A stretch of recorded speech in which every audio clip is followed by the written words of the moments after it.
Bismillahirrahmanirrahim. Assalamualaikum warahmatullahi wabarakatuh.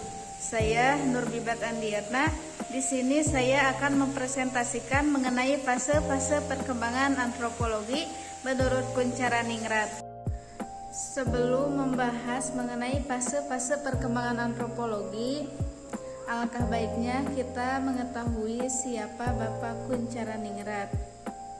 Bapak Kuncharaningrat adalah seorang ilmuwan antropologi terkemuka di Indonesia yang lahir pada 15 Juni 1923 di Yogyakarta. Ia mempunyai peran besar dalam mendeskripsikan sejarah dan perkembangan ilmu antropologi di Indonesia. Ia juga telah menerima penghargaan sebagai Bapak Antropologi Indonesia dan telah meninggalkan warisan yang mempengaruhi pembangunan dan mentalitas bangsa Indonesia.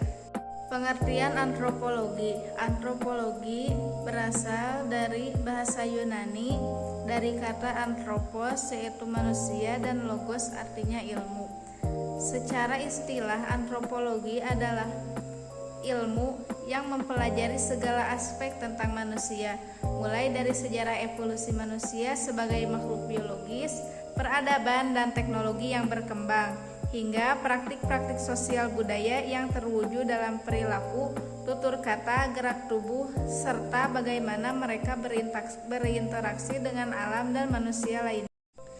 Definisi antropologi menurut para ahli. Yang pertama, menurut Roger M. Casey, antropologi adalah kajian tentang manusia. Yang kedua, William A. Haviland, antropologi adalah suatu studi tentang manusia serta perilakunya, dan melalui hal tersebut diperoleh pengertian lengkap mengenai keanekaragaman manusia. Yang kedua, Charles Darwin, antropologi merupakan ilmu yang berkembang dengan pesat melalui penelitian tentang asal mula dan perkembangan manusia. Yang keempat, antropologi menurut Kuncharaningrat adalah ilmu yang mempelajari umat manusia pada umumnya dengan mempelajari berbagai aspek seperti fisik dan kebudayaannya. Ia juga memperhatikan 5 masalah mengenai makhluk hidup, yaitu fisik, sosial, kebudayaan, prasejarah, dan terapan. Menurut Kuncharaningrat, fase perkembangan antropologi dibagi menjadi 5 fase. Fase pertama sebelum abad ke-18 bermula dari kedatangan bangsa Eropa Barat ke benua Afrika, Asia, dan Amerika. Dalam perjalanan, para penjajah Eropa ditemani oleh para musafir, sekretaris pemerintah jajahan, penerjemah, dan para pendeta Nasrani. Dalam perjalanan tersebut, dengan cermat mereka memperhatikan setiap kejadian yang ada di sekitar wilayah persinggahan, terutama tradisi, adat istiadat, dan kebudayaan setempat. Persinggahan tersebut menjadi sangat menarik karena tradisi di wilayah persinggahan sangat berbeda dengan tradisi di kehidupan bangsa Eropa. Bersamaan dengan itu, terkumpul tulisan buah tangan para musafir, pelaut, pendeta penyebar agama Nasrani, dan penerjemah kitab Injil dalam bentuk kisah perjalanan, laporan, dan sebagainya. Dalam buku tersebut terdapat deskripsi tentang adat istiadat, susunan masyarakat, dan ciri-ciri fisik dari berbagai suku bangsa di Afrika, Asia, dan Amerika. Bahan deskripsi tersebut disebut sebagai etnografi. Fase kedua, pertengahan abad 19. Para kaum cendekiawan Eropa mempelajari dan memahami catatan-catatan etnografi itu dengan cara berpikir evolusi masyarakat. Cara berpikir evolusi masyarakat berarti masyarakat mengalami tahap perkembangan dari tingkat paling rendah hingga paling tinggi. Kemudian, dalam waktu yang cukup lama, masyarakat akan mencapai tahap pada tingkat yang lebih kompleks. Para cendekiawan tersebut menyimpulkan cara berpikir paling rendah dimiliki oleh masyarakat benua Afrika, Asia, dan Amerika. Sementara masyarakat dengan tingkat perkembangan yang tinggi dimiliki oleh masyarakat Eropa.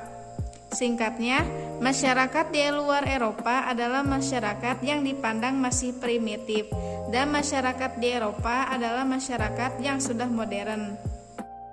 Fase ketiga, awal abad ke-20. Pada fase ini dikenal juga dengan abad keemasan bangsa-bangsa Eropa. Hal ini disebabkan karena mereka telah berhasil memperoleh kekuasaan mutlak atas sumber daya alam wilayah di luar Eropa. Tujuan bangsa Eropa dalam mempelajari bangsa-bangsa jajahan adalah memahami karakteristik masyarakat, adat istiadat, dan tradisinya. Setelah mereka mempelajarinya, maka akan lebih mudah bagi mereka untuk menanamkan ideologi yang dimiliki bangsa Eropa di bidang kebudayaan maupun akses kekuasaan dari negara jajahan. Pada fase ini menegaskan bahwa antropologi digunakan sebagai upaya untuk mempelajari masyarakat dan kebudayaan suku bangsa di luar Eropa untuk kepentingan penjajah. Fase keempat tahun 1930. Pada fase ini dapat dikatakan antropologi mengalami masa yang cukup matang sebagai sebuah ilmu. Hal tersebut diperkaya dengan banyaknya bahan penelitian yang bersumber dari catatan suku bangsa terjajah. Dalam fase ini, antropologi sedang mengalami perubahan dunia yang cukup berarti akibat dua hal, yaitu tujuan akademik untuk memperoleh pengertian mengenai masyarakat manusia pada umumnya, dan tujuan praktis untuk mempelajari dan memahami keragaman masyarakat suku bangsa untuk membantu membangun masyarakat suku bangsa tersebut. Fase kelima sesudah tahun 1970.